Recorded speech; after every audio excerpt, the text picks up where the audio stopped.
welcome to Dark Loop's Being an Anti-Racist. I'm Dr. Scott Jordan, cognitive psychologist philosopher at Illinois State University. And tonight we gather to discuss this recent surge in violence against the Asian American Pacific Islander community. Joining me tonight for this discussion is an amazing panel of friends and experts. And I will begin with introducing Mr. Tatsu Shigeta. Tatsu, tell us who you are. Hi, everybody. I'm Tatsu. I am a PhD student at Northeastern University in Boston. I also work full-time as a customer success rep at a company called Our Studio. And even though it hurts right now, he is a Liverpool fan. So we had to go there. All right. We had to go. We had to go there. Yep. We do fun facts. Is that part of the introduction? There you go. Oh boy. Next on the panel is my friend and colleague, Dr. Suejung Han. Suejung, please tell us who you are. Hi, everyone. My name is Suejung Han. I'm an associate professor in clinical counseling psychology at Illinois State University. I'm a colleague of the host, Dr. Jordan. And just a little more background. I'm a first-generation immigrant from South Korea. Excellent. Thank you so much for being here. Next, I'll introduce Mr. Joey Bai. Joey, tell us who you are. Hi, everyone. I'm Joey Bai, and I'm an international student come from mainland China. I'm currently a PhD student at Brown University, and glad to be here. Excellent. Thank you so much. And now we'll introduce Dr. Elizabeth Nicole Smith. Elizabeth, please tell us who you are. Hi, I'm Dr. Elizabeth Smith. My Korean name is Yipang Shil, and I am a 1.5 generation Korean American licensed clinical psychologist here in Chicago, Illinois, and I also work with a lot of not-for-profit organizations like NAP Chicago, the National Association of Asian American Professionals, where I am the co-chair of the wellness program, and some other wonderful organizations like NAPOF Chicago. And I'm really stoked to be here today. And I never really know how to introduce myself. You always have to edit. No, that worked out perfectly fine. No trouble there at all. Thank you so much. And next, Mr. Rio Shigeta. Rio, please tell everyone who you are. With pleasure. Hi, everyone. I'm Rio Shigeta. I'm an actor in Los Angeles. I also translate for money. Other than that, I guess, yeah, my degree is in theater, but I'm happy to be here as Tatsu's brother and to add any insight. I'm Japanese born, but my mother is American. My father is Japanese. And obviously Tatsu and I, well, I guess not obviously, Tatsu and I share that.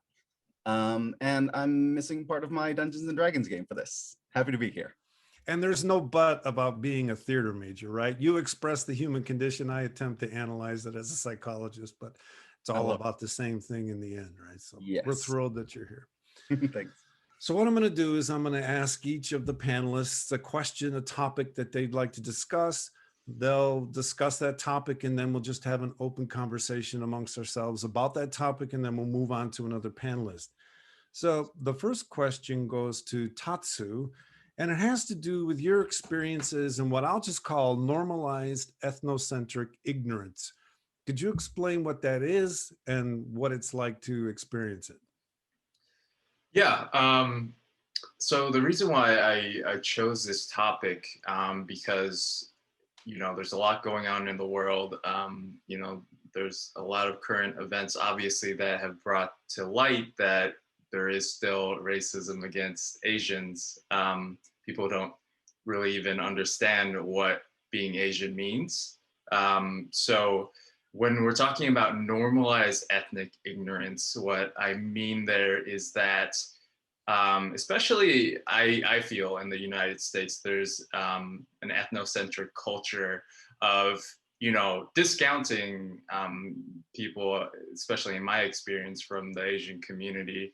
And, the easiest example that I can think of is, I have a Japanese name, and I shortened my Japanese name from Tatsuya to Tatsu because, I think it sounds cool, but also it's easier for people here to pronounce. At least, that was kind of what it was about at the get-go. But even that's hard for people, I guess. And so what I encounter frequently is, I'm not even going to try to pronounce that.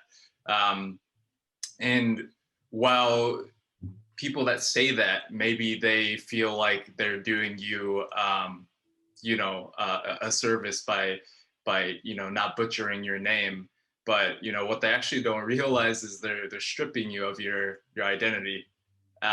You're discounting my identity by not even attempting to pronounce my name. You could ask me how to pronounce my name. I'm happy to tell you.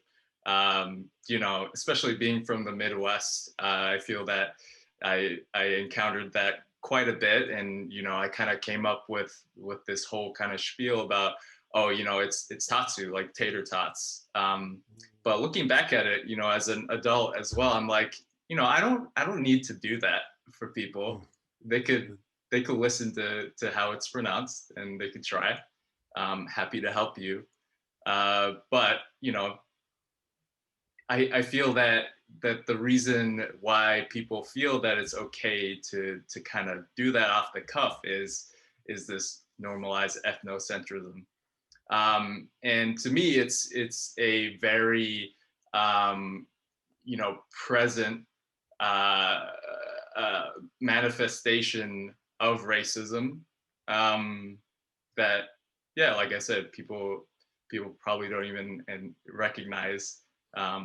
And it's something that should kind of be brought to light, that people should know about, that people should think about. I do think that with all that's been going on in terms of people doing great work, kind of bringing these sorts of injustices to light, that's something very, well, not very small, but something that people maybe don't think about. And because a lot of these issues are systematic, that's part of the system that we can shed light on. Funny, that exact scenario happened to me yesterday.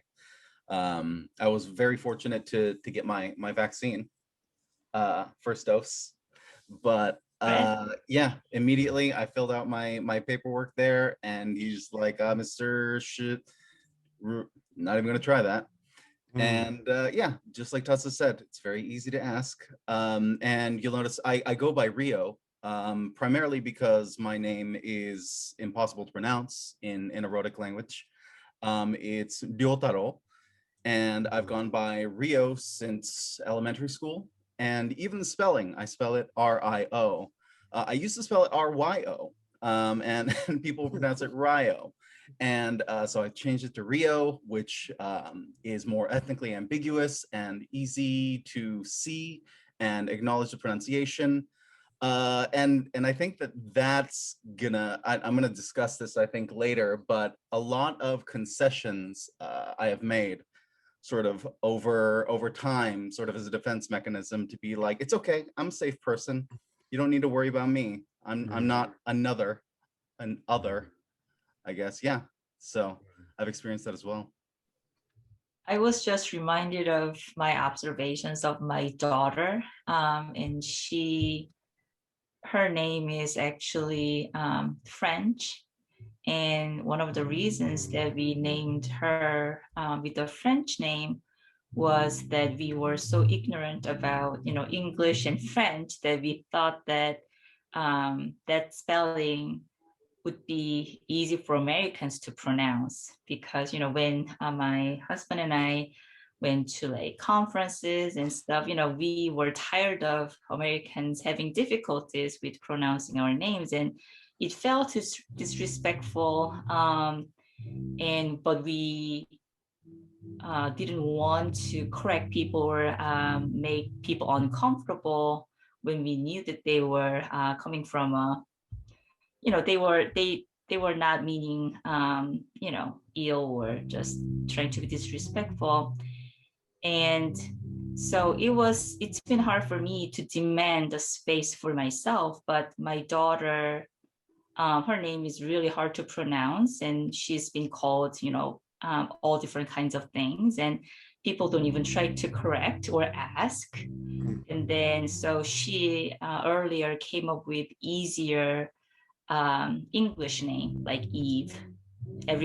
All Americans know how to pronounce Eve. And then so she's been called like Yvonne, Yvonne, all sorts of things. Her name is Even. And then she came up with explaining things easier like Tatsu. Could you help me pronounce your name? Tatsuya. Tatsu. Yep. As Tatsu said, she started explaining to people that it's like even and odd, it's even like in even and odd. And then she started, demanding, not demanding, respectfully asking people to make efforts to say her name right. And it was really, really exciting to see her, grow and, just be really confident in asking for her space. And and there was also realization for me that next generations are different. I see this just intergenerational gap right there. So I think it's interesting how I suspect some of you who have had people say your name incorrectly, they're probably smiling when they do so. And They think it's a joke. What's that? They think it's a lighthearted joke to be like, Yes. oh, you have a big name. No, well, exactly. And what it is trying to make polite an avoidance response on their part. In other words, they're avoiding encountering their inability to pronounce your name. And so they turn that dissonance into a moment of virtue by making it a joke. And then when you're expected to sit there and answer that, the whole thing becomes this long bubble of you taking care of them, right? And having to take care of others like that in this situation is difficult to habituate to, and very, very disheartening. So I don't know what your personal experiences are, but I do know that trying to cultivate more of an approach response to uncertainty, hey, I'm sorry, I don't know how to pronounce this. Can you give me a hand? Is actually an invitation, not a subjugation, right? But it's almost as if laughing subjugates the other. And hopefully our culture over time will become increasingly approach oriented instead of where we are now. Anyone else? Any comments on? I have a slightly different experience on this. First, I just want to say it's very uplifting to know that Sujiang's daughter is start to, ask people with confidence how to pronounce her name correctly. I think it's very inspiring to hear that. And for me, my case is a bit different because I grew up and experienced my teenager time and college time in China. So my name and my identity is already kind of established pretty well. I passed all the critical phase of growing up there. And once I came to USA, I gave myself the name Joey just as for daily conversation, but I still keep my Chinese name Zhou Yang on my like legal documents and publications and stuff. So I felt like maybe it really influenced an individual. The naming thing really influences an individual when it's connected to the construction of their identity. If it's part of that process, probably it's a more important issue. Versus in my case, I just feel like my new name, kind of a new identity, is built upon my old one, and it's not threatening my old one. Fantastic. Anyone want to respond to? Yeah, I agree. And I think it's a matter of choice, right? You know, my middle name is Theodore, and I could have easily gone with, you know, Theo or Ted, but I like my name. So, you know, I really do think it's a matter of choice. And it's like, you know, it's the case of Suejung's daughter, which is, you know, there's a shift that happens at some point in development where you choose that identity for yourself, like what you feel confident and comfortable being. And so what's great about that situation is that, you know, you feel confident enough that you can either, you know, be yourself, whatever you choose to name yourself, and you can also be confident enough that, you know, you want people to know who you are because you feel like that your name is who you are. Your name is cool. You know, so whether that's a name that's easy to pronounce to Western folks or not shouldn't really matter. Well, I guess on the topic of names, being an actor, that was something that I had to be very conscious of, because when you see a resume, whether there's a picture with it or not, you see either Rio or you see Ryotaro. And those are two very different images that come up in a casting director's head. And so I had to think to myself, do I want to be, do I want to put forward that I am a Japanese person, or do I want to put forward that I'm ethnically ambiguous? I had to make that choice because I have no control over how my name is perceived. I did decide on Rio, and mainly because, sort of, Joey, like you're saying, I've built my identity more so upon Rio than any other name. Even when I was in Japan, no one really calls you very often by your first name. And so Ryotaro was never really ingrained in me as an identity. Rio sort of came about probably when I was in grade school, first, second grade. People would call me Rio. And so it's strange because I have this sort of, it's not a secret name, but this full identity of which I have to truncate and sort of present a very small part of it. And maybe I'll expound on this later, but it's just, for me, in my career, it was more beneficial to be ethnically ambiguous. I sort of had to leave part of myself behind in order to cater to what would be more beneficial and lucrative for me. Yeah, so that's still something that I think about. At the same time, and I can go into this later or now, that in casting rooms, once they know I'm Japanese, and my last name is Japanese, so they know I'm Asian of some sort, mixed or not. There is that, could you do it with an accent though? You know, I am sort of a convenience figure of, oh, I need a Japanese person.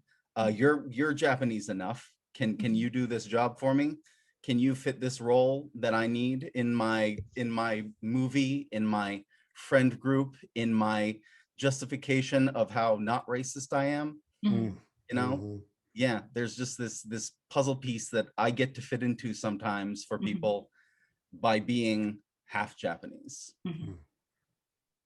Yeah. I can relate it to that a little bit, maybe from a different angle. So I somehow felt the need to not demand, but just keep my name Suejung at my workplace. So there was this one colleague when I first came to the ISU who asked me, so do you go by Sue or do you go by Suejung? So I never introduced the shortened name, Sue. And then he asked me, and then at that moment, I felt the need to say Suejung. But I go by Sue in other contexts, you know, for the similar reason. And I don't think that I'm sacrificing or denying my identity by going by Sue with other, you know, kind of friends / maybe, like, for example, my children's friends' moms when I, hang out with them, and I just go by Sue. And I don't know, maybe this fear, what if my Asianality is too pronounced? Am I going to fit in here? Am I going to fit in this majority white group of parents or majority white group of, tennis players? And that's my way of, fitting in. And I don't feel the dissonance necessarily when I go by Sue with them, and I feel like I'm doing it for myself. But I don't know why I felt a strong need to go by Sujong at my workplace. So what I can relate to what you just said a little bit.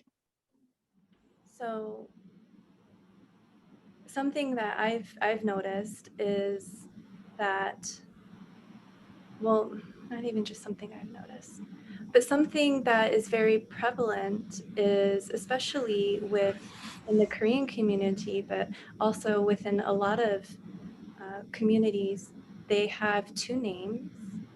So I have a Korean name, I have an American name, and they do not mean the same thing. So it's not my English name. They're very different. Elizabeth comes from my paternal side. My dad's mother was Faith Elizabeth. And Pangshu actually is not a very common name that I would have myself been like, oh yeah, let me go by Pangshu. But that came from my maternal side. My mother's mother chose that name for me. And so in that way, I can vacillate and I can go by different names pending people's comfort and different things. But my mother, her name is Kyo, Kyo. And in the past few years, she's actually been going by Miss K, just a letter. And her name really wasn't difficult. It was 3 letters, just 3. And she reduced it down to 1. Mm. And she did that because she was caring for others. She made these concessions in her own identity for others. Mm. And in some ways, it's very sad. And it's very sad too that a lot of people don't know that I have more than one name. Mm.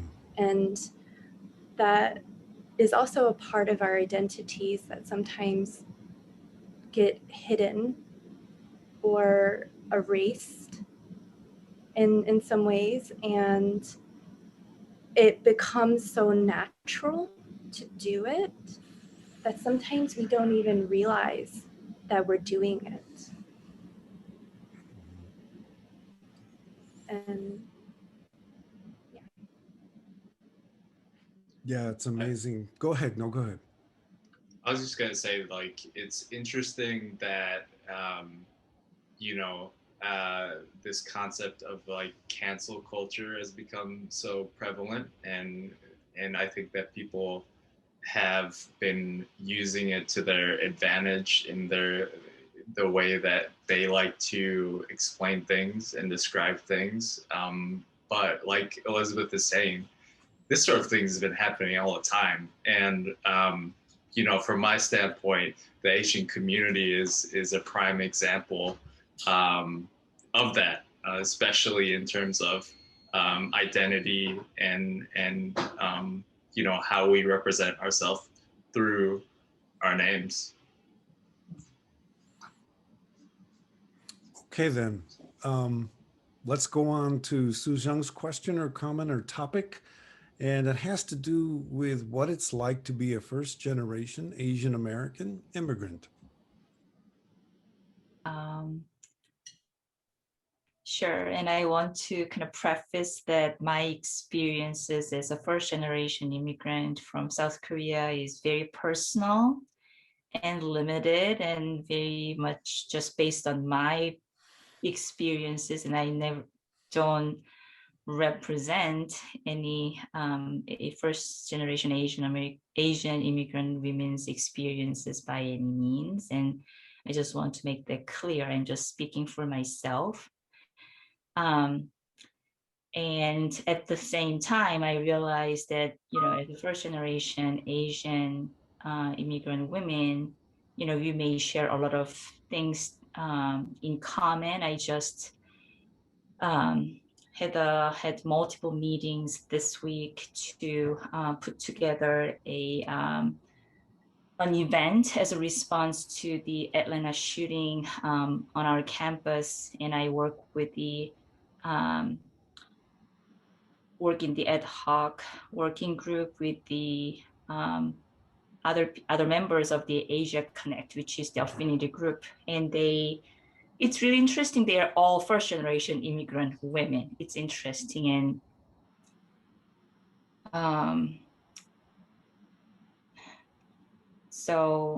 and we had a lot in common, but at the same time, we're very different. And I also realized our experiences are very different could be very different from Asian American women, and we're second or third generation. And so there is this, is it vertical? Yeah, vertical, differences across different generations. And there are all these, horizontal differences that we are aware. And when we were, I don't know, I'll ramble a lot. So Scott, sorry, in advance, you'll have to edit a lot. But I think that reflects a lot of different thoughts and reactions that we as an Asian community has with this recent event. And I just so after the shooting, I was shaken, but there was a total silence. And I saw on Facebook postings like other friends, universities are sending out announcements, and then, sending out these messages to support the Asian community. And we did have those, but a couple of days later. And while waiting and while experiencing or perceiving the total silence about what happened, that shook me, to the core. It's many women are Korean women, and one woman who died, her name is the exact same name as my mom. And it was so, and then there was this total silence. And I felt like, okay, we are invisible again, even after many people died. And we are just reduced to this. So I was scared and I was mad. And then I got this, and just total silence. And then I got this text from one of my colleagues checking in. I didn't know that will make me cry. And when I cried, I realized I was being impacted by this so much. And I felt like he might have had a lot of thoughts, before checking in with me, like, am I pitying? Am I patronizing? Maybe I may be perceived as being microaggressive, but, with all that, he just decided to, extend that. And I really appreciated that. And so that was a really impactful moment that I had. And, Scott, you said that this is the anti-racist series. And I think that one thing that we could all do to be anti-racist is just to take the risk and just do things you think is right as an ally, and ask for feedback and corrections if that was not a true allyship. And so that was really helpful for me. But then I heard from other colleagues that about their friends who got similar messages from their colleagues, but then they said, "Oh, I'm fine. I'm not affected by this event." And so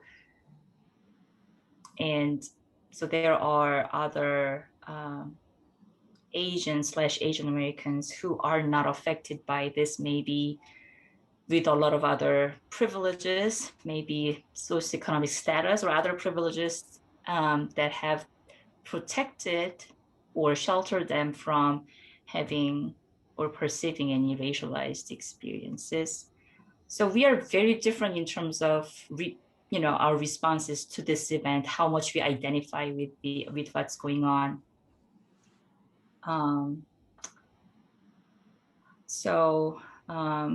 And that diversity within our group has made it kind of harder for us to be united, in a political voice to raise our concerns.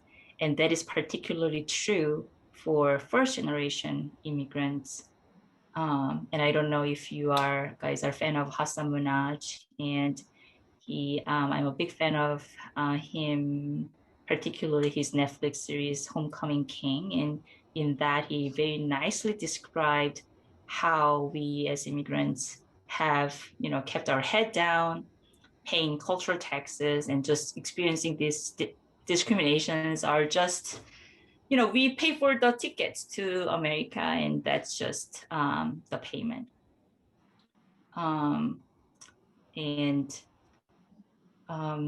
then as I was putting together this event, it was really empowering, but at the same time, quite anxiety provoking. Like, I'm not used to voicing our concerns, and I always fear bad consequences, potential retaliations, people thinking, oh, you were one of those sensitive minorities.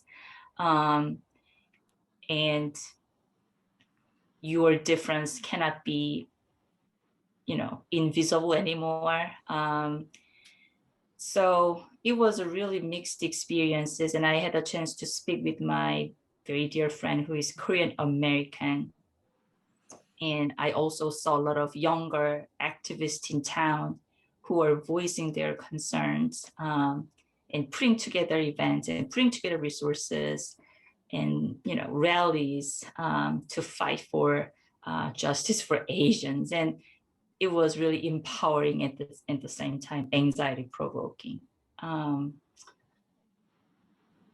So it is not neat and tidy, well organized thoughts, but I think that does reflect my experience and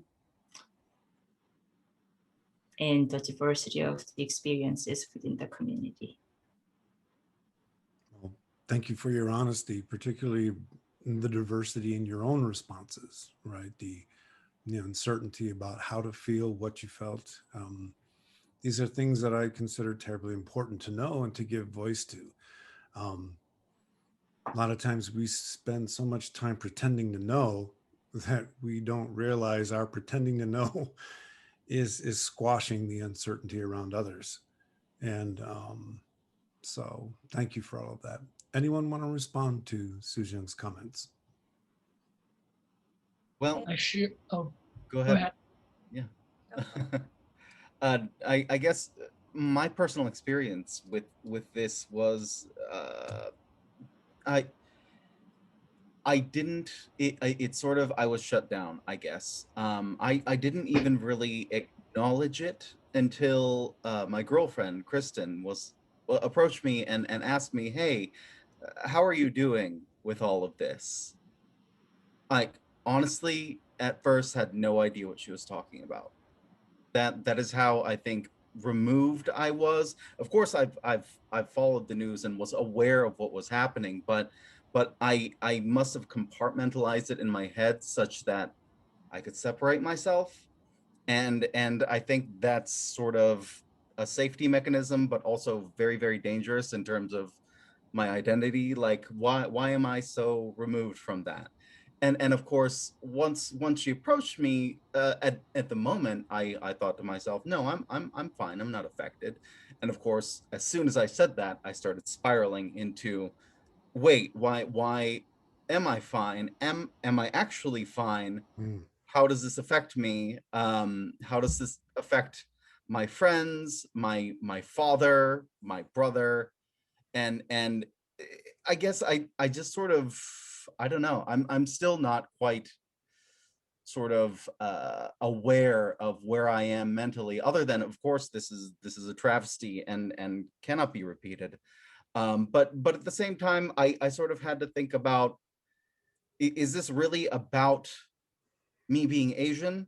There are other things at play here that I need to think about, you know, and shootings are nothing new, um, especially in our country, and racially motivated shootings are not new. Whatever the fact of the matter is, it's murder, and people die at the hands of very, I don't know, troubled individuals for whatever justification may be made by them or others. I I then started thinking about, well, I don't want to make it about being Asian. I I would rather talk about why are we separating each other, and why are we highlighting the fact that it was an Asian group? Of course it's important. Of course they were murdered and it's tragic. And I just kept ping-ponging, I guess, in my head about, like, and my personal feeling was, I don't want to make a big deal about this. I kind of wanted to hide. I wanted to say, no, no, no, no, no. Let's not make this about being Asian. But at the same time, you know, this is nothing new.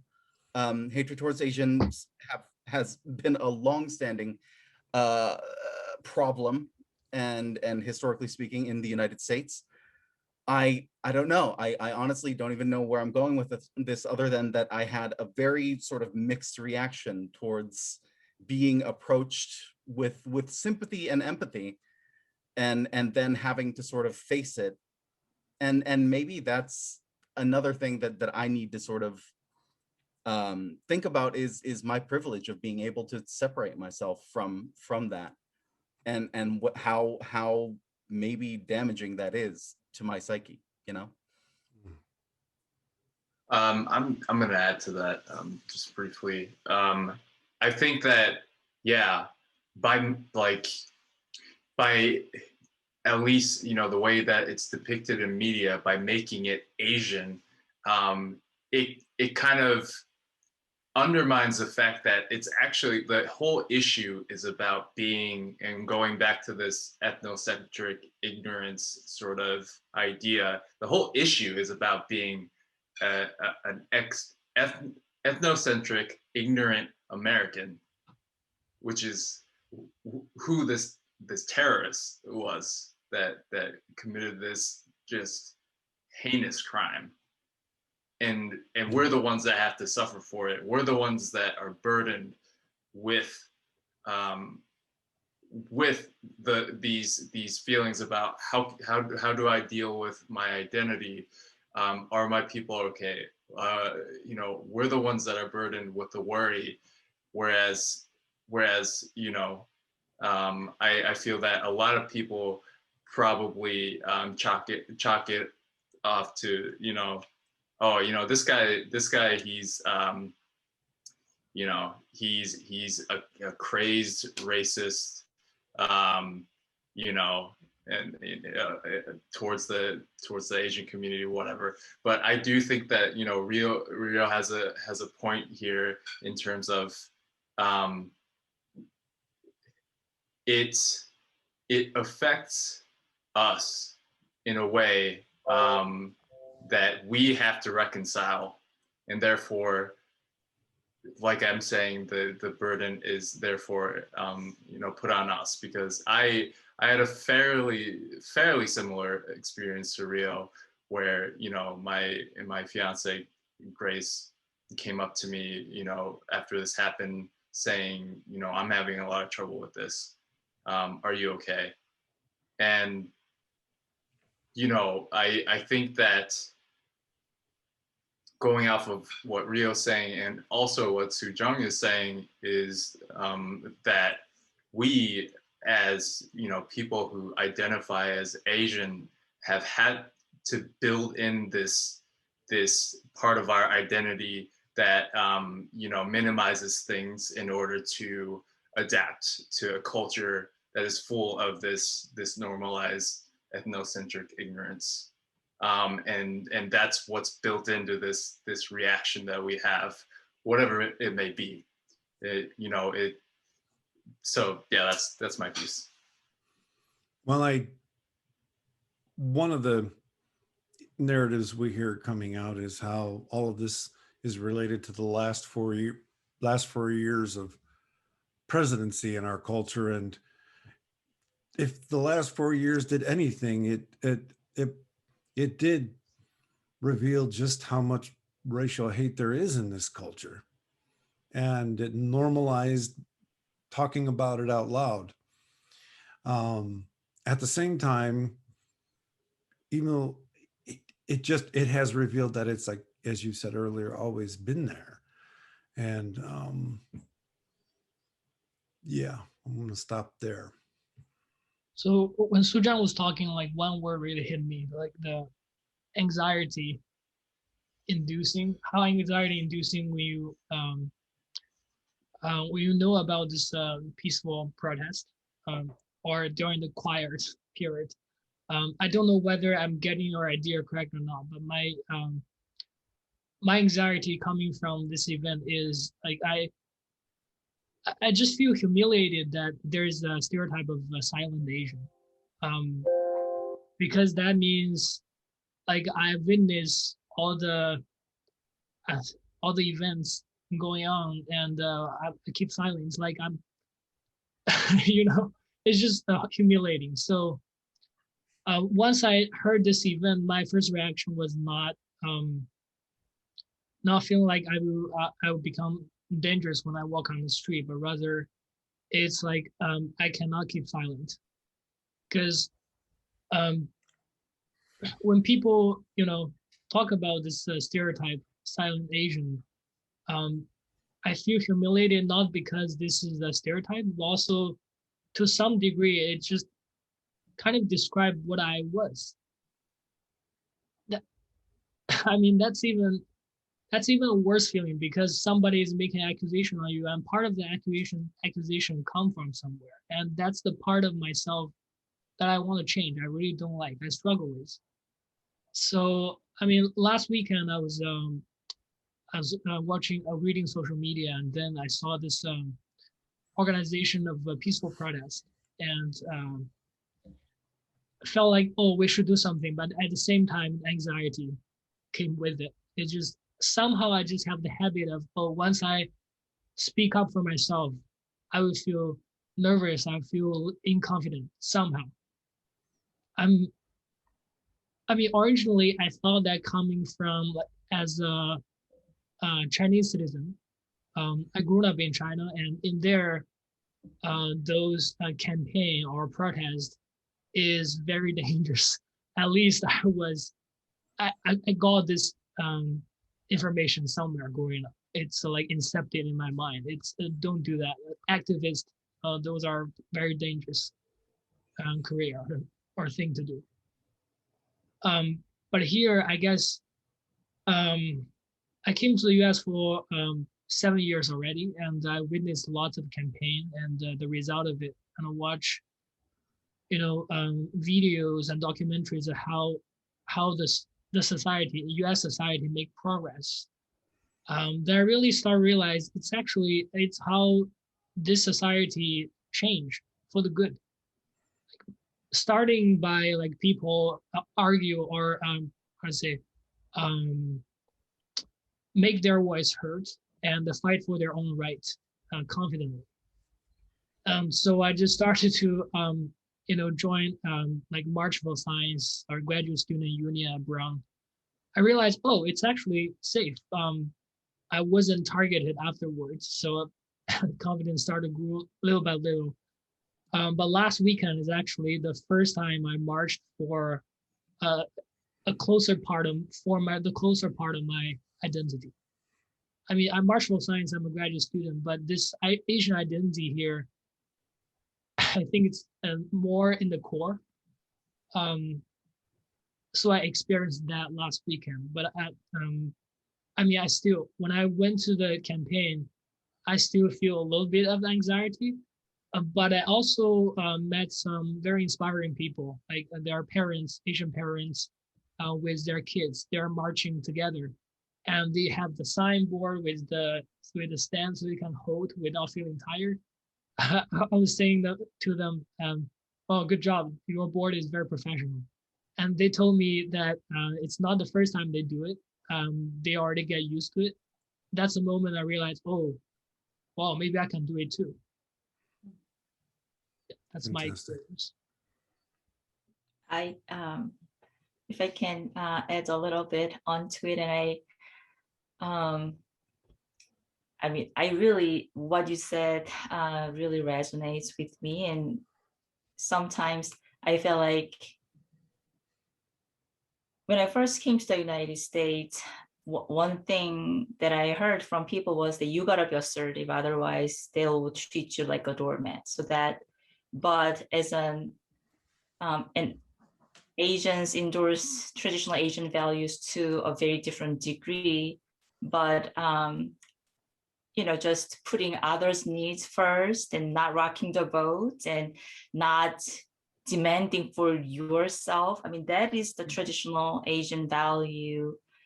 And but that's viewed as non-assertive, you know, not confident enough, or not even knowing what you want. And you're just a product of this, all this non-creative educational system. So I was being true to my Asian values that I lived with, but then I didn't like that to be pathologized from the Eurocentric perspective.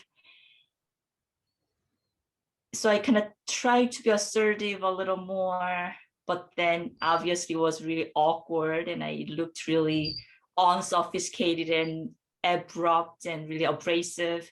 So I've been kind of oscillating a lot between, you know, being my Asian self and just asserting myself, not to be not necessarily because people do step on me, but you know, at least there was that, you know, perception, like being treated like a doormat. And so I've been kind of oscillating, and that humiliation, I'm not assertive enough, you know, or I'm not true to myself. And that sometimes a sense of, you know, authenticity and related humiliation, it's I think that was one of the some of the feelings that have been difficult to deal with. But again, as Zoe said, and as I see in the next generations, you know, it's okay to, you know, put your needs and voice your needs.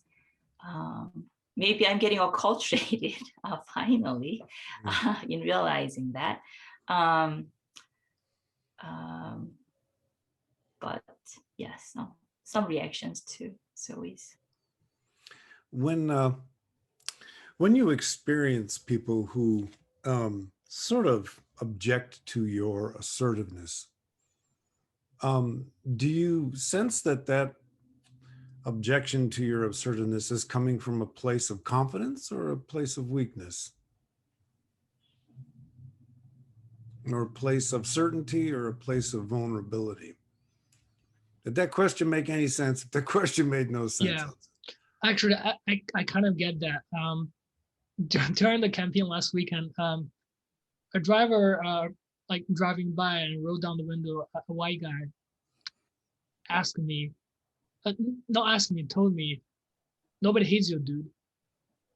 He just, like, right after I shout out, stop Asian hate. That moment, I feel like it's like when I was shouting, I was with a group, but when he asked me the question, looking at me, that's on me. So that's a moment really my heartbeat goes faster. And then I just started to think reasons, you know, I want to justify myself. But it's a very, it caught me off guard. I don't have I cannot make an argument at that moment. So I simply just replied, yes, there are. And then that dude just gone. I guess, Go ahead. is this the kind of the question that you refer to? Yeah, one of the things I've been trying to study and understand more is the psychology behind saying things like "nobody hates you, dude," saying things like "all lives matter," right? Because what those two phrases have in common is that they take the dissonance of the sayer. The person is saying those things is experiencing some kind of anxiety for some reason, and what they do is they convert that into a virtue. And this is something that I'm really, really paying attention to a lot these days, in that when someone says all lives matter, what that means is Black Lives Matter makes me nervous. But instead of admitting that I'm nervous and I don't understand, what I'm going to do is say, something that makes me virtuous, which is no, all lives matter. So I simultaneously get rid of my dissonance.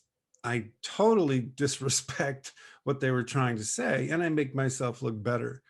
And it's amazing to me. It's absolutely amazing how quickly people do this and don't experience the depth of what they're doing.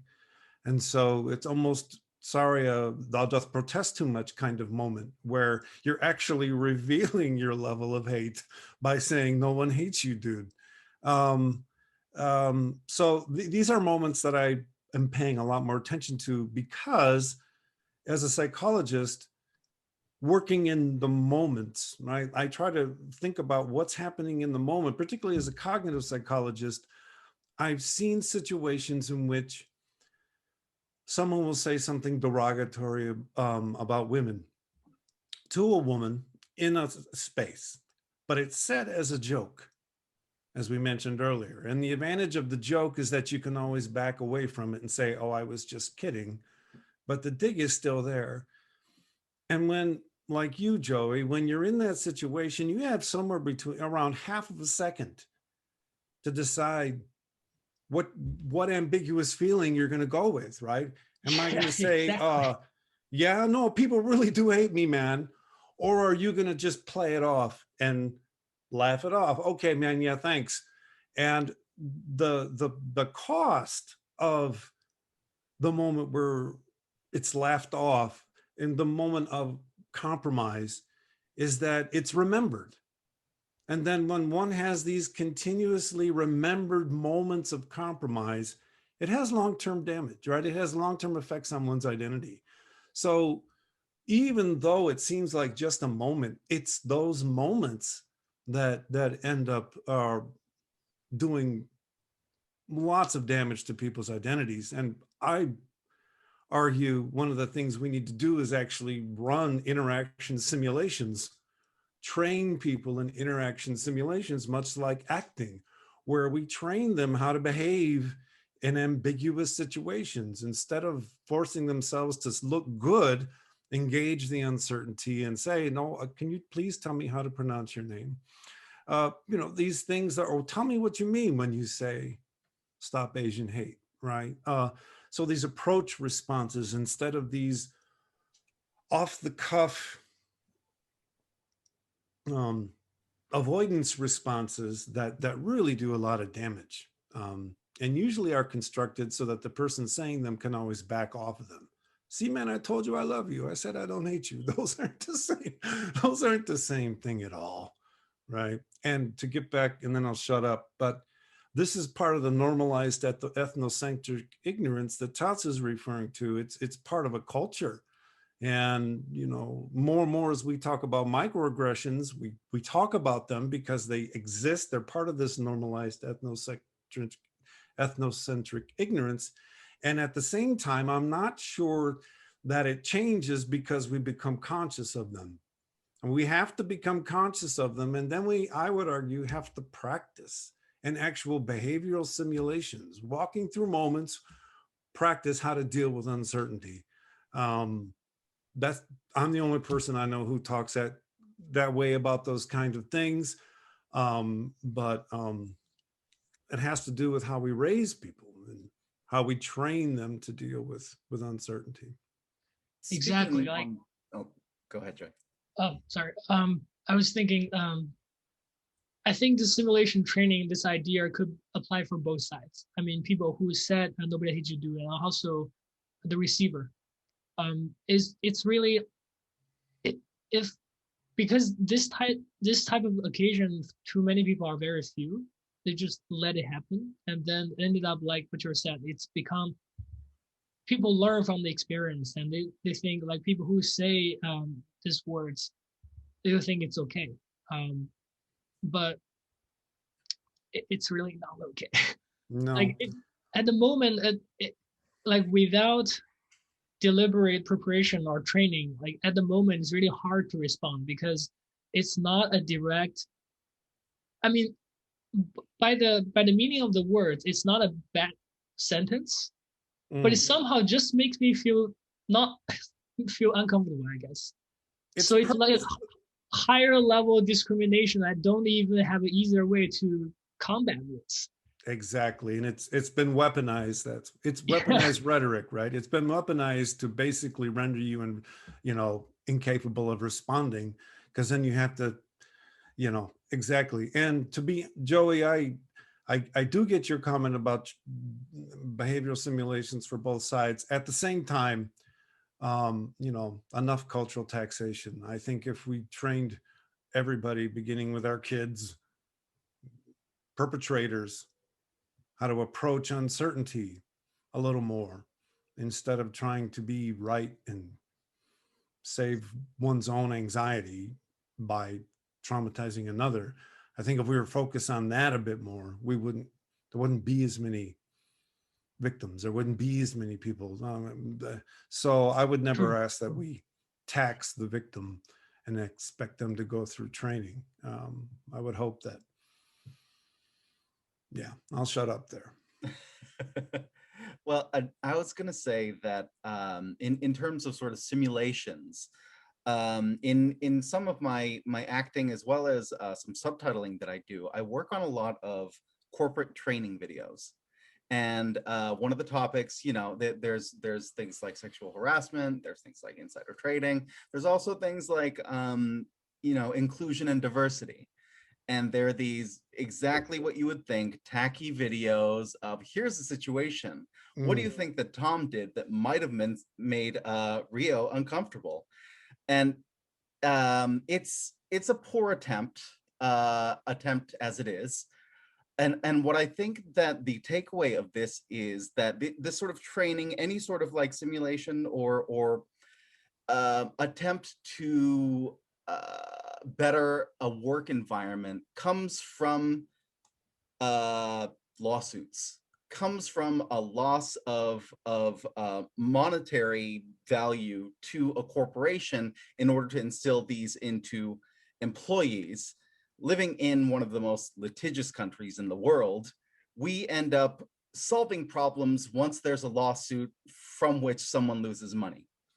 So, when people sue a corporation on the basis of discrimination of whatever kind, then it's implemented into the company at the lowest possible cost to make people aware that this might be a problem. This might come up. Hey, think about what you say. It's a poor example, but an example nonetheless. And I feel like that just sort of shows you a lot of the solutions that come are based on their fixes afterwards, retroactive rather than proactive. I just it's an unfortunate fact that I have no answer to at the moment. I totally agree. And just so we're clear on what I meant by behavioral or simulations, is actually putting people in acting situations where I'm in a space and someone says to me, hey, that's a nice skirt. Right? What do I do in that moment? The problem for someone when they're hit spontaneously is they've got about a half a second to decide. Whereas if I've trained myself, I'm going to say, and I practiced it, and I practiced saying, please don't talk to me that way. Just like I can train my body to produce certain type of movements quickly without having to think about it. Training people to react in these moments. again, not training the victims, training perpetrators not to go with their initial response to uncertainty, but training them to say, oh, what did you mean by that? Can you please help me pronounce your name? So that, I mean, the traditional way to talk about this is automatic responses versus cognitive responses, and that'll work for now. But I think making people more aware of their thoughts need training, managing their thoughts need training, just like moving our bodies requires training. If we want to respect how we move our bodies, we need to train how they move.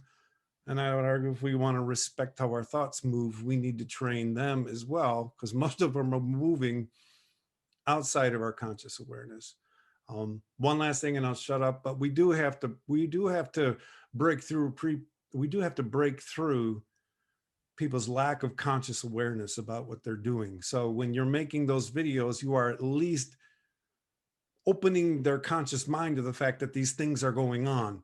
And then when we're in that space, then practicing different ways of being in that space, actually practicing being in that space, is something I advocate, but it's not something that's, much discussed.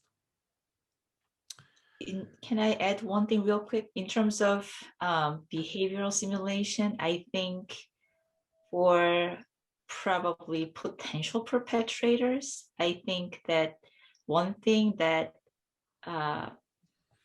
might be useful for the receivers of those treatments would be how they could respond when they're called out on their behaviors without being defensive, therefore re-traumatizing or again invalidating the responses from the receiver.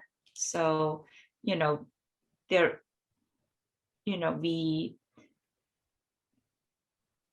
people say that, yeah, we gotta be empowered, we gotta, pick our battle wisely, and then we gotta, test the safety of the situation, and then you call out on the perpetrator when you are safe enough. But let's say that you are empowered enough to do that. But then after that, then what? What if the person does not acknowledge your racialized reality? What if the person says, I didn't mean that, or, oh, that's not where I was coming from, or, oh, just chill, or, those types of, so I think that how people respond to those, and it takes a lot, people may think that minorities, they just called out on people for everything. No, it takes a lot for people to call out on people. It really takes, and so when that happens, what would be a good response, not to perpetuate the pattern? I think that could be one important area where behavioral simulation can be really useful for. Yeah. Can I jump in here? I think it really comes down to one, like it's been brought up before, like it needs to be addressed early. This is something that we should be teaching kids. Kids don't have an HR department in school. They have a teacher or teachers that lead the session. If that teacher is ignorant to these things, then they're not going to be teaching in a way that fosters that environment, that inquisitiveness amongst kids to be able to have these conversations. Because the way kids do things is they hear things and they test it out. So if their parents are saying these off the cuff, remarks in the household, kids are going to go try to, see if it works the same way, right? That's the way it works.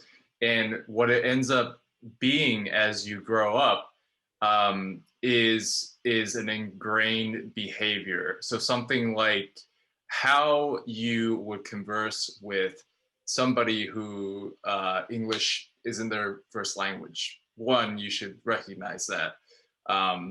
And you have to pay attention and go at the pace that the person that you're conversing with is going at. And I think Rio can back me up on this, that as somebody that's bilingual from birth, that's just kind of the way it's been for us. So it doesn't matter if I go to Japan, it doesn't matter if I go to England, it doesn't matter if it doesn't matter where I go in the world. If I'm trying to speak with somebody and they're trying to converse with me in English, I'm going to go at the pace that we're most comfortable, communicating with each other to foster that conversation. That's something that is not taught in this culture. Yeah. And I think that is something that is at the basis of all of this, is that people just don't know how to communicate with each other. And it needs to be a skill that is taught from the get-go, because if people can actually communicate with each other effectively, then that could solve so many problems. And I kind of get a different view of this also because my fiance is a speech and language pathologist, and she works with kids that have disabilities that do not allow them to do that effectively, even more so from the get-go, right? And so they need even more help being able to do that.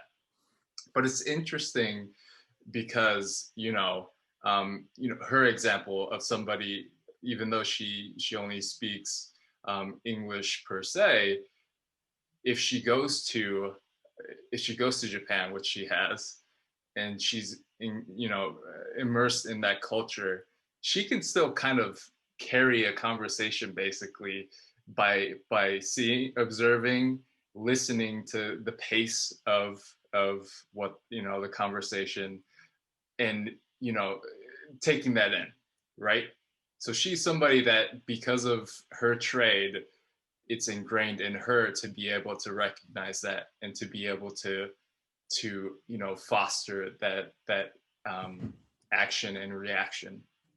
But that's the sort of way that I feel like we need to approach this, is that you have to address it at the level of conversation, communication, language, because that's what's essential to be able to communicate any sort of ideas.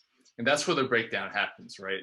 That's where these people come, drive by Joey saying, "We don't hate you, dude. One, you don't understand what's going on. So, but you're also not trying to ask that question, because in your culture, you're taught that you don't have to ask that question. You're taught to just be okay with what you know. You're taught to be okay with just speaking at a million miles an hour and not trying to understand what's going on there. And I think that also speaks to what Suejung's saying about, whether you have to feel like you have to project yourself as a confident person, or you have to, retreat. Because basically you're damned if you do, you're damned if you don't. And I feel like really what needs to happen is both sides need to make a compromise. And I feel like that's the way to go about it. Going off of that and some of the other things that we have also mentioned,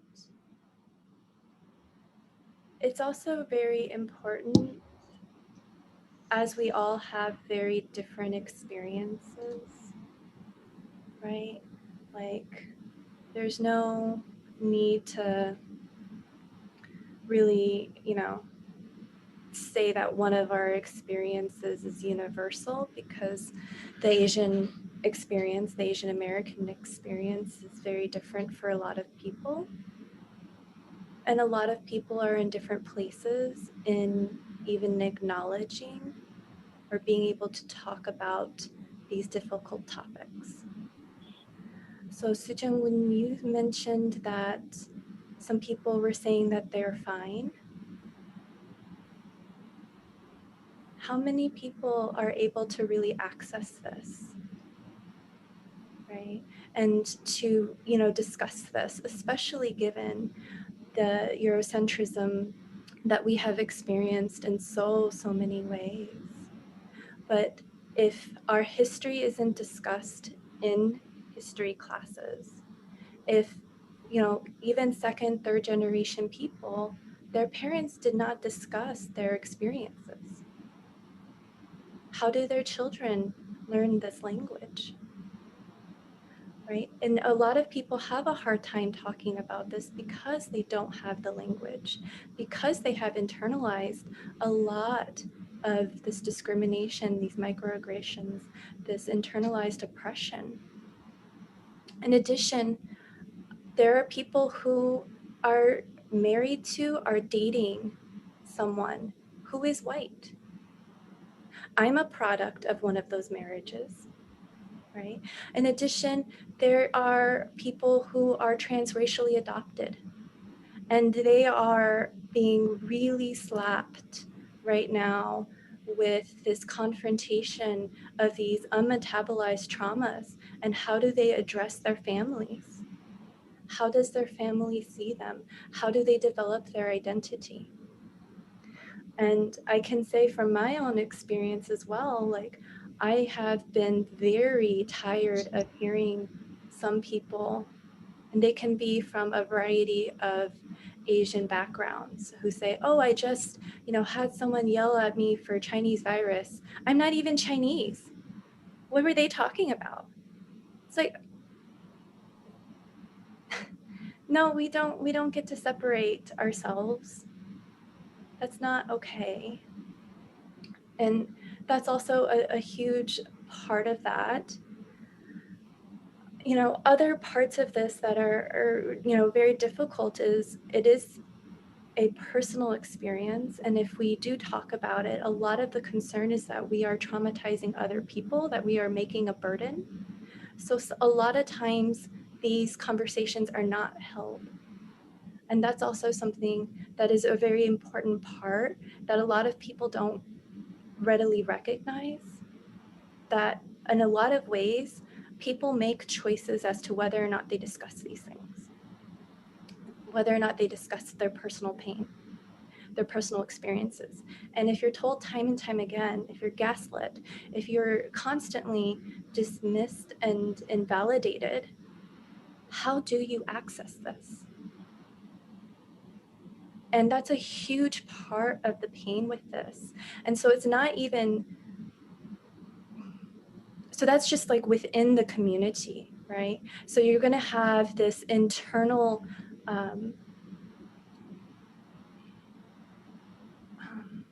the internal within group dynamics as well. You have the individual experiences, and then similarly to what you were adding on to about how the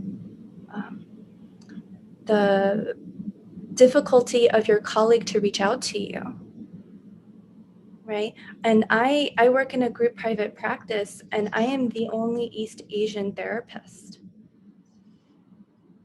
I had one colleague reach out, and that was Thursday night, very late. And then, you know, we talked about later as a in a training team meeting later on, but people don't know how to approach people about these kinds of topics. I had people reach out to me more readily after my dog passed away than when something like this occurs, when there's a huge mass murder, when there's, you know, this confrontation of, oh, you mean Asians have been experiencing more hate crimes, more racism for an entire year? And that's something very difficult for a lot of people to confront in a variety of ways.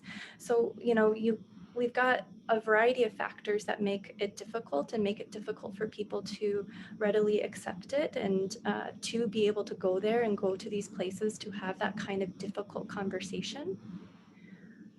I have an older brother, he's 3 years my senior. A few weeks prior to this, he sent our mother and me pepper spray because, I mean, there's an increase of concern, and I didn't even tell him about my personal experiences. of harassment and things. I didn't tell him. He just did that. But when I sent him an article about the shooting in Atlanta, and we're from Atlanta, his immediate reaction was to go on a large rant about how it's not about race, how this is about sex addiction. Those women were prostitutes, so they didn't matter. Just all kinds of things, and how I'm believing what the media tells me to believe. Oh, Liz, you say dumb shit all the time. You say things like there's more than one gender. How many genders are there, Liz? All of these, things, because he really needed to separate himself from how close this was. Because growing up, our mom owned several businesses, including gas station, gift store, and a spa. And there was a time when I was in high school. I had to have been high school, maybe middle school. I think high school, when we were between housing, and we lived in a spa. And this is just too close to home. And for some people, they will very much try to separate and create distance and a variety of kinds of vernacular and different types of things. But it is incredibly important that we are recognizing how difficult this is, whether it's with our colleagues, whether it's with our friends and our own family members, to other, people in the community, and that we are also showing love to one another.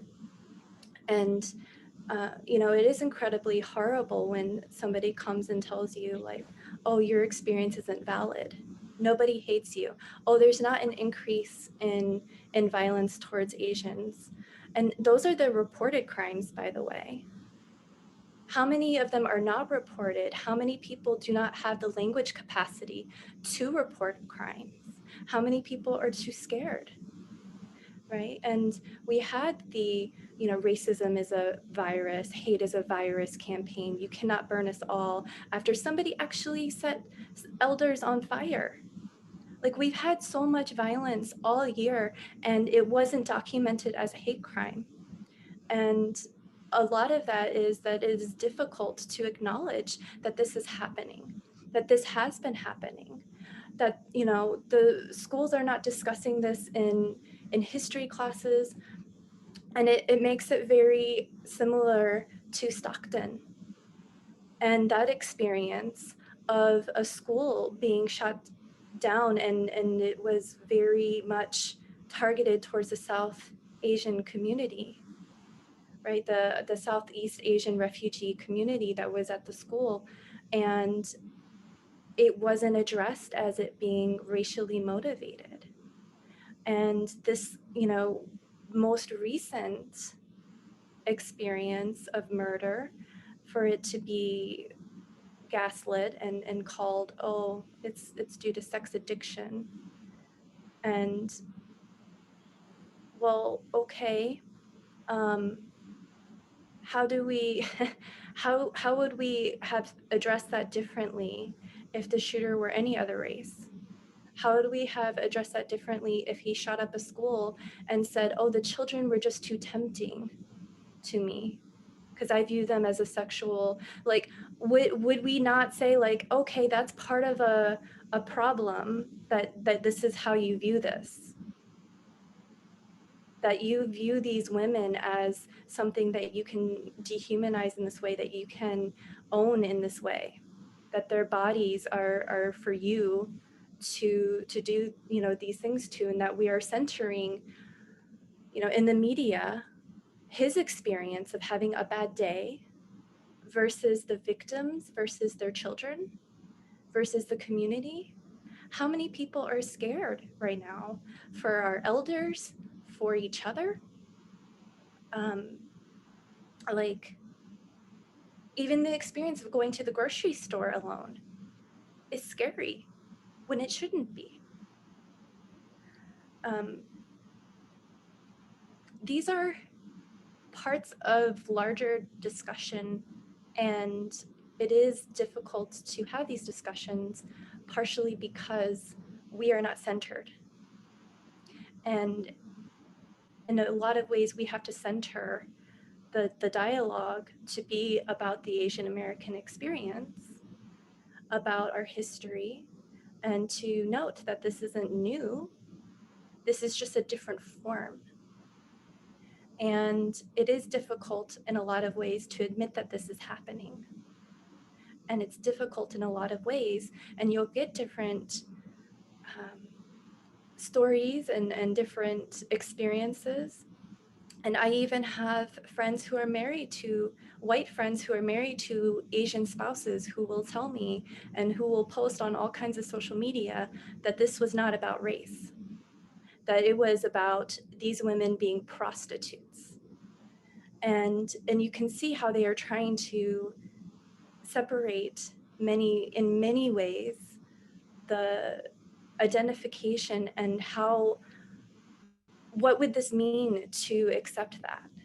You know, as you were saying, Scott, about how, you know, is this coming from fragility or is this coming from strength? And I'm ranting. No, please go ahead. Ranting.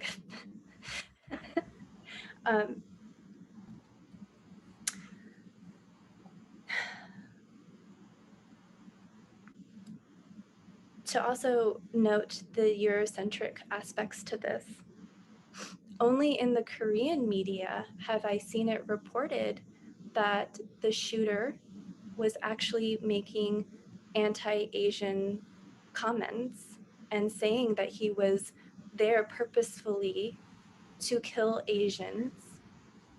I have not seen that in the main white media. It's not there. And that is also ridiculous. I don't know why. I don't know if it's because of the language barriers or because people don't want to. Sorry, can I add to that? And I thank you for that. That was excellent. But like you're saying, like this isn't new, right? When they teach about World War II, when they teach about when Hiroshima was bombed, they don't show you those scenes, right? They don't show you scenes of families and children with skin hanging off of them. They don't show you like the horrific like imprints that were made across that city. They don't show you that the fact that the whole city was leveled. They don't teach you that in school. You have to go to Japan. You have to go to the Hiroshima Memorial to see these things. And that's been done for years. You know, that's how this media censors, you know, and minimizes these acts of horror. So I completely agree with you, Elizabeth, that this is nothing new. Whether, you know, people choose to highlight parts of it in ways that they think, you know, works for them. This is not new. No. Whether, you know, in addition, they also don't talk about the Japanese internment camps that happened here during World War II. The majority of people who were sent to those camps were American citizens. They don't talk about the Page Exclusion Act. They don't talk about the Chinese Exclusion Act. They don't talk about mob instances or the largest lynching in the US being of Asian Americans. Those kinds of things are not in our history. They don't talk about the Ku Klux Klan and how they, you know, also went after Asians. And this is not to in any way diminish the pain and experiences of other minority groups. And I think that that's also incredibly important that we also acknowledge that, and that's partly why it's so incredibly important, as you had mentioned earlier, like all lives matter, that we do not we do not sit here and say Asian lives matter, because that's just not okay. We want to stand in solidarity and acknowledgement, but also to say, hey, you know what's not being discussed? This is not being discussed. And so, you know, right now we're uplifting our experiences, and it's so wonderful that you're hosting us today, Scott, and that you brought us together. But it is an important aspect to also acknowledge that by discussing this most recent murder and these most recent crimes, and that it had to get to this level because everything else that's been accumulating just wasn't enough to acknowledge, and for some people still isn't going to be enough. And at that same time, we do need to meet them at that level of where they are. And it sucks in a lot of ways because minorities in many capacities and intersectional identities a lot of times need to make the decision, am I going to be right in this moment, or am I going to be effective? And we have to choose what spaces, we have to choose our words, and we have to choose how we can make the most impact.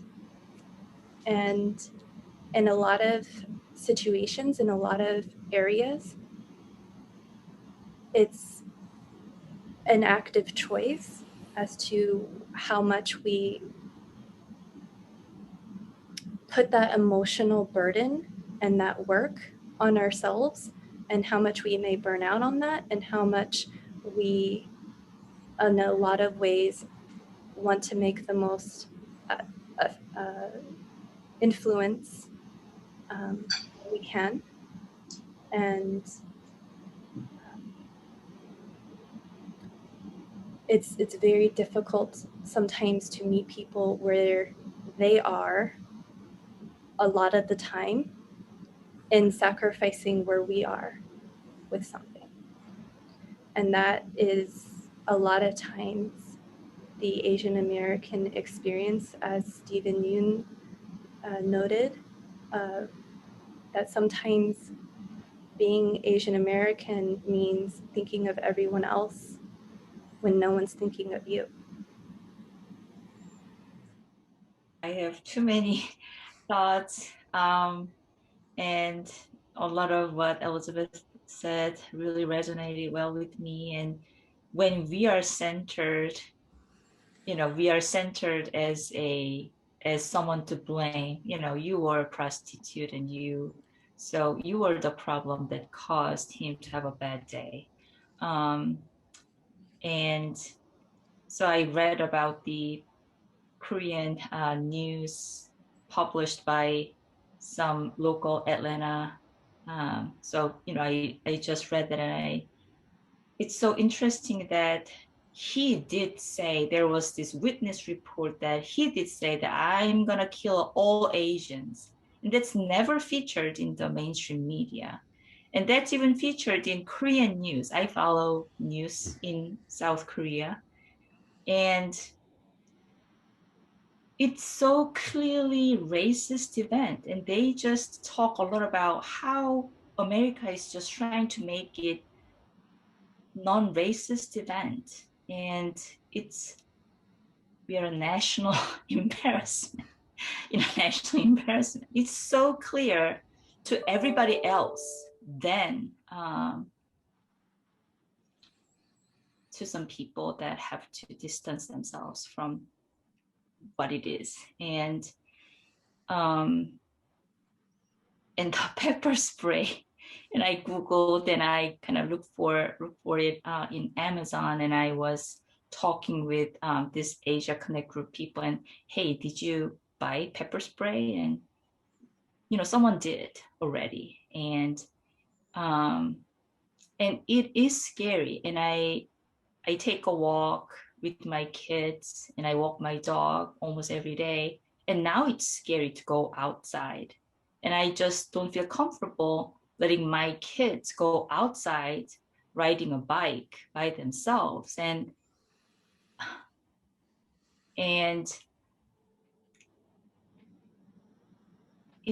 I think it's almost better to have somebody say to me, hey, nobody hates you, than say F Asian. I mean, there was one neighbor who was just passing by me in his, car, saying F Asians.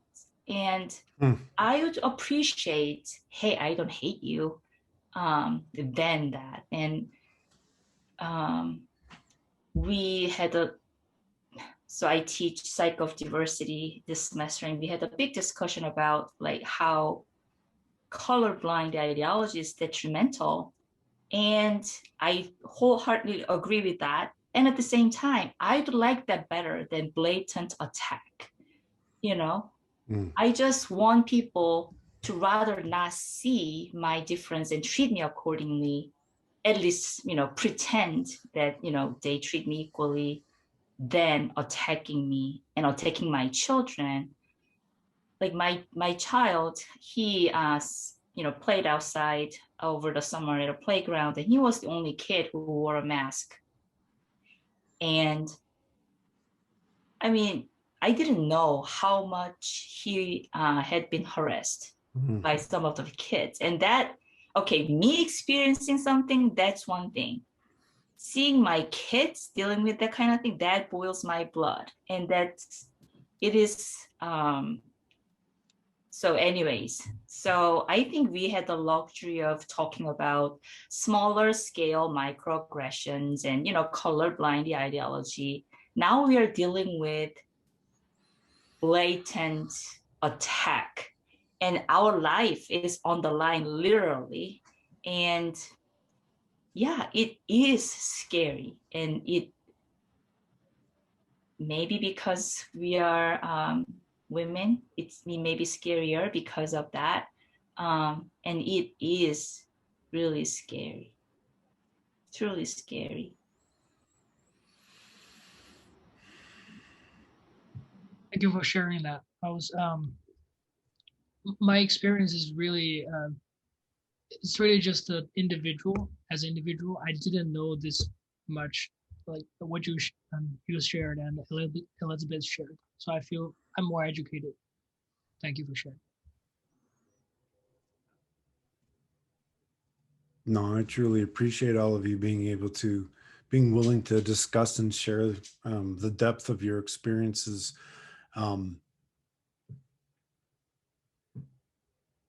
Raising kids to be sensitive to the depth of their own experiences, raising kids to be sensitive to the depth of other people's experiences from the very beginning.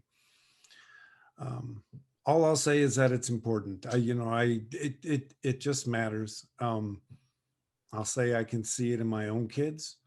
I can see how at the ages of 22 and 20, they're still light years beyond most people I know in terms of hanging out with others, and how do you be with others, and how do you manage the depth of their experiences and bring yours to the table at the same time. If it's not a value in a household, then I'm not sure. Then we have to start doing this conscious work later as adults, right? When we have to start trying to train people to be aware of the depth of everybody else's being, and how all that is being managed every moment of every interaction. It's not just something you have a thought about it and suddenly you're dealing with it. It's there every single moment of the day and every single interaction. I appreciate all of you sharing all of that with me, and hopefully people who watch this. Yeah, I just think that it's important to note, to kind of finish this all out, that the Asian community is a very strong community. It's a very diverse community. It's not just one thing. We come from all sorts of places, and you should know that. We're East Asians, we're Southeast Asians, we're Indians, we're all over the place. we make up a good majority of the world. So we're strong, we're united, and we are people that are made up of strong communities, of strong bonds. We unite when we face these injustices, and I think it's very important to note that whatever we may go through, we're going to continue to approach it in a way together, and we're not going away, and we're happy to educate you. We're happy to tell you about our history, and yeah, I don't know if anybody else wants to add to that. Yeah, and we take all forms, you know. Something that I haven't mentioned, if you're watching this, you'll know that I don't look as Asian as maybe some of our other members here. You know, I'm what might be considered ethnically ambiguous. If I don't want people to know that I'm Japanese, then I'm not. You know, at the same time, if I mention it, then all of a sudden I'm an Asian token friend. My point is that, you know, my Asian identity is my own. At the same time, I am still very much a part of the community. And I think our conversation today really sort of enlightened me in how to approach it. I'm still figuring it out, but I'm a little bit clearer now after talking to everyone and hearing everyone's experience that, you know, we're gonna approach this from different angles. Like you said, Elizabeth, the experience of the Asian experience is as diverse as anything. And so, you know, I will approach it in my own way, and I hope that, you know, my friends who have questions will approach me, and I'm happy to open that discussion. Yeah, and that if any of, you know, Scott, your viewers and listeners are reticent, maybe because they're like me or a couple of other of us that are of mixed race, that's fine. You're as Asian as you want to be, whether you look it or sound it or feel it or people see you as it. And I hope that resonates with everyone, that we are a culture of inclusion. And I want to keep that in my own heart, as well as spread that to others. I just want to encourage all the viewers who has Asian identity, stand out, speak up, and you're not alone. And it might feel weird at the beginning, but it's we have to do it. We have to do it, and otherwise nobody's gonna respect us. Thanks, Joey. I think it's important that this is also posted with additional resources for people to follow up. Mm-hmm. And that it's okay if for a lot of people this conversation brought things up for them, and that as a clinician, a lot of times when people say that they are fine or that they don't know how they feel, that experience a lot of times happens as things are still processing, and often when their experiences have been minimized for a very long time. And so accessing how you feel about this might be difficult, and this might bring up things. And that we are here for you. It's also very important to recognize the need in the community and how, unfortunately, Asian American women in certain age groups actually have the highest rate of suicide. They also have the highest rate of gender-based violence. And yet Asian Americans are one of the least likely to receive professional mental health services, and that is a problem. And in some ways, access to care, finding someone who is culturally able to provide and to meet you where you are and have that shorthand. But I do think that it is important to continue taking care of yourself, especially in a world that keeps minimizing your needs. And that in of itself can be a revolutionary act, because you are not just taking care of yourself. In that way, you're better able to be a part of the community. You're better able to attend to others. And that as someone that belongs in a collective, whether son, daughter, or however you identify, you're still part of the community. Thank you, Elizabeth. Very much appreciated. Can I just say one thing? Of course, please do. I just want to echo what others say. Others said by agreeing that yes, we are resilient, we are strong, and acknowledging our vulnerability also is our strength, and just speaking up our needs and our pain, that's also a strength. And being able to have fun and have good moments despite everything that's going on, that's also our strength. And so I think we can be strong in many different ways. But I echo that we as a group, like other groups, we stand strong. Thank you, Suejung. I want to thank all of you for being here. And I truly very much appreciate your clarity, your honesty, and simply thank you.